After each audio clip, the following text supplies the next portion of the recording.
Hello and welcome back to Game of Trades, your #1 channel for videos on the stock market and cryptocurrencies. This video is going to be focused on the S&P 500. That's obviously in a very worrying and concerning technical picture right now. You understand why a lot of investors are uncomfortable with their S&P 500 positions. There's a lot of warning signals, and we're going to talk about a few of them from a technical standpoint. This video really is going to be focused around the technicals on the S&P 500. For example, on this weekly chart here, we have this type of move on the MACD. The MACD is a momentum indicator. When you have bullish momentum, that blue line is above the orange one, and that tells you you're in a bullish move on the S&P 500. Seeing a rejection like this, that's not similar to anything that we've seen in some of the previous bottoms that we've seen on the S&P 500. For example, all of these bottoms that I'm highlighting, you don't have this type of development. So we're going to talk about that in this video. While you are watching this, please keep in mind that technicals are not the only thing that we like to look at. We pay attention to a whole array of different indicators from a macro standpoint, a sentiment standpoint. We look at other assets and what makes sense, what doesn't, not just the price action. If you're interested in following these crazy markets with us, make sure to smash that subscribe button. We really are at a historical moment, I believe, in terms of what's going on in the stock market. We've been in this bull run for 12 years right now. Everyone knows it's going to end at some point. Everyone knows that at one point or another, we're going to have a bear market. We're going to have a pullback. And tension is rising. We had a yield curve inversion recently. We have earnings growth that recently peaked. We have a Federal Reserve that's tightening aggressively. And so the case for a bear market now is solidifying. But I also know people who have been talking about this for the past 2 years and have missed out on one of the greatest runs in S&P 500 history.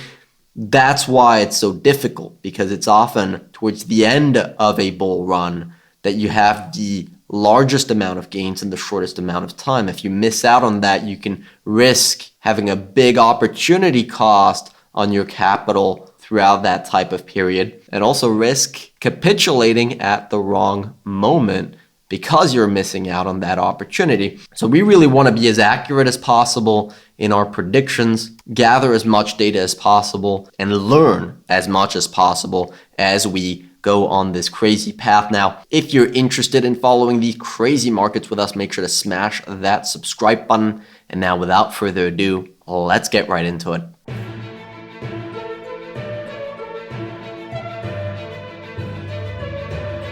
So let's talk about that MACD development that we talked about briefly at the beginning of this video. This type of rejection of momentum, not similar to any of the bottoms that we really saw over the past few years. So something smells different. Something smells fishy here when you look at that. Now, I wanted to take a look at some examples where we saw a similar type of momentum structure on the MACD on the S&P 500, where you have the MACD come down to the zero line, retest that zero line, and then it rejects like this. One example that I found was right here in 2010, where you had a very similar type of structure. First of all, take a look at this. This is a head and shoulder pattern. In 2010, you had a big head and shoulder. Everyone was talking about a double dip recession right here. Everyone was worried about this head and shoulder pattern marking the top of this massive bear market rally, and that we'd see a retest of that low. In fact, let's replay that exact moment and see what it feels like just by looking at this price action. Without this trend line here, without that price channel, this feels scary. This feels like the bear market is not over. We've got a head and shoulder pattern in front of us. We've got the MACD telling us that momentum is not turning bullish. It's turning back down. So things look bad here. But if we press that play button, look at what happens looking forward. Of course, 2010 was one of the biggest buying opportunities in S&P 500 history, and it led to 12 years of a bull run later on. So you can understand the point I'm trying to get over. The technicals can often look very, very bad, but that doesn't necessarily mean that they're going to play out in a bad way. They can oftentimes trick you into the wrong move. Now, I'm not comparing 2010 to 2021 from a macro standpoint. That's not what I'm doing here, right? This was very, very different. And we can simply take a look at the yield curve to tell us where we were in the economic cycle back in 2010. We were at the very, very early stages of an economic cycle where the yield curve, this is the yield curve showing us the boom and bust cycle of the credit market. You want to buy when the yield curve is extremely steep and sell once the yield curve has inverted. So very, very different macro setup to 2010. Now, I want to quickly compare a fractal here, and that means comparing a similar technical structure to something that's already happened in the past. And I briefly mentioned that in the last video, but the current technical setup that we have in 2022 is similar to what we had here towards the end of 2020, right? Just look at this very briefly. The type of setups that we've had here in September, you had a wedge type of pattern with a contracting price action that breaks out into a type of parabolic move here that eventually fails. Look at the setup we have here, right? A nice wedge pattern with contracting price action with a breakout that goes into a parabolic move and that fails.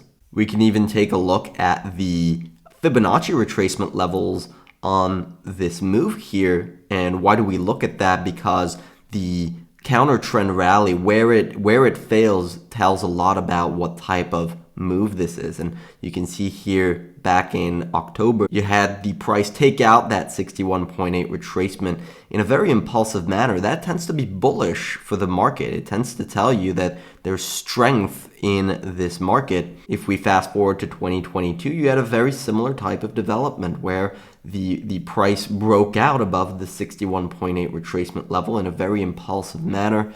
I can adjust that a little bit. You can see it's a very impulsive breakout, and then it fails and comes back down to retest the low. In fact, you can see even this move here is just so similar. You have this bull flag price action that eventually breaks down. Bull flag price action that eventually breaks down. Now, if you've been watching our channel for a while, you'll know that we rarely take a look at fractals. We don't pay very much attention to them. They rarely really work. Price rarely really repeats itself in the exact same way. But what I find similar here is the similarities in type in terms of what's going on here. You see, you had a breakdown here, violent move down back to support, and then you had a breakdown of this line here, this trend line that a lot of people were watching because it had 1, 2, 3 reactions, and then it broke down, and price just started to hover under that level. And if we take a look at the fear in that move, the fear and greed model was telling us that investors were very concerned at the bottom here. Now again, fast forward to 2020, it looks very similar, a very violent move down, breaking down important technical structures with a lot of fear in the current market. So why am I mentioning this? This is, I have to admit, this is a lot more short term, and we're going to talk about why that's important. But if we take a look at what happened in that rally, why did the market rally here? This was a correction leading up to the 2020 election. And so as there was a lot of uncertainty leading up to that election, once that uncertainty was cleared out of the way and was behind the market, that's when you saw market participants step back into the rally. Now, it may be very different, but what I'm seeing is that the market is correcting here ahead of what?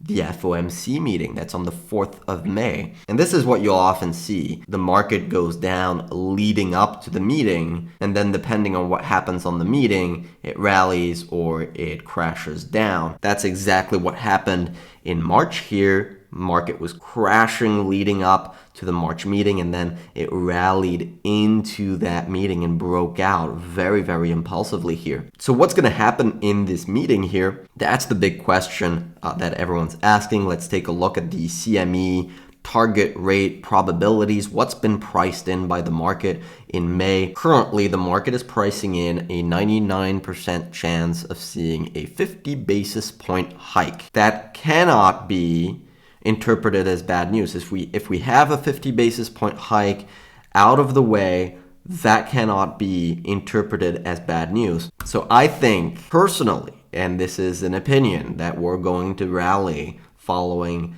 that FOMC meeting. If you've taken a look at our articles on gameoftrades.net, you'll see that one of our big thesis behind another rally in the equity markets is that we're going to see a peak inflation in the next couple of months. Now, if it's not April, it's probably going to be May. In fact, if we take a look at this article in detail, I can show you one of the big arguments that we made on here. We went back to the 70s and took a look at where peak inflation occurred in that area, right? In May 1970, in December 1974, in April 1980.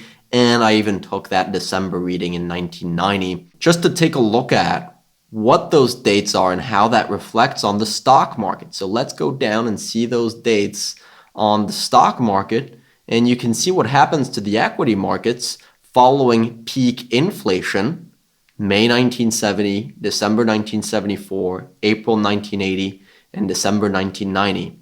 These are all major bottoms right before major runs on the SP 500. So you can see peak inflation is a big part of our macro bullish case for the S&P 500. So to answer that question that we just mentioned a couple of minutes ago, seeing inflation continue to climb a lot higher, commodities continue to accelerate their trend up, that would be an invalidation signal from a macro standpoint. So although our bullish thesis is very much intact, in fact, we think that short term, we're overdue for a rally here. Our service at gameoftrades.net doesn't rely on that. We're not basing our entire strategy based on the market going up. We're looking into precious metals. We're looking into other areas of the market, commodities and bonds, right? Mostly gold and bonds are major hedges against stock market volatility. Both of them are on our trading watch list, meaning that we're going to actively be taking a look at these assets for opportunities, for ideal entry levels to protect our capital against what's coming, regardless of whether there is short-term upside on the stock market. And that's why we're actively taking a look at ratios like the Dow to gold. This is the ratio between stocks and gold, or at least the Dow Jones against gold. And you can see when you're pricing the stock market in terms of gold, it gives a very different picture to when it's priced in dollars. Since 2000 here, the Dow to gold ratio has been going down. In fact, back here, we rejected once again off this resistance level, and we were taking a look at a bunch of different charts back here in December and January to highlight that opportunity. And we think this chart in the long run has a lot more downside left. This is going to be one of our focus points over the next few months, even over the next few years, as we see this continued outperformance of gold against the stock market. And in the short term, I'm going to be posting an article next week highlighting what kind of an opportunity this is for stocks versus gold. If you're interested in having access to this type of research, make sure to click on the link down below. The quality of the service that we provide for the price that we ask is really just ridiculous. But that's really the idea behind the service. We're trying to give access to this type of research. So I hope you guys enjoyed this episode. If you did, make sure to drop a like and subscribe to the channel if you haven't already. Now, in the meantime, I wish you good luck on your trading and see you next time.